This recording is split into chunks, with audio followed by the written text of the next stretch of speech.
जडेहाले बुढीलाई I love you भन्छ नि मातेर गएर, होइन हो कि भन्नु न।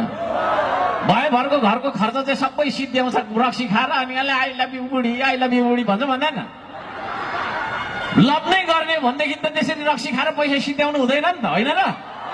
है लुगाफाटा किनिदिनु पर्छ होला, के गर्नुपर्छ होला, सजन भएर बस्नुपर्छ होला नि।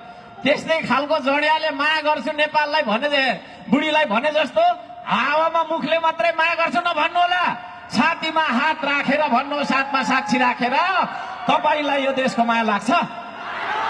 यदि माया लाग्छ भने लोकतन्त्रमा दिएको सबैभन्दा ठुलो अधिकार मताधिकार यसपालि तपाईले चाहिँ नि सही मान्छेलाई र सही दललाई तपाईहरुले सही चुनाव चिन्हमा हाल्नुहोस्। देश बेचेर खाने मान्छेहरूको पछाडि हामी लागेको कारणले होइन, उनीहरूले उता बेचेर खाइराख्छ, अलिअलि यसो हालिदिन्छ, अनि त्यसले गर्दाखेरि पेट पालेको कारणले मैले भने प्राकृतिक रूपमा चाहिँ नि सम्पदाले भरिएको देशमा है नम्बर 1 धनी हुनुपर्ने देशमा हामी गरिब भएर चाहिँ नि विदेशीको टोइलेट सफा गर्न नगइकन दुई छाक खान सक्छौं।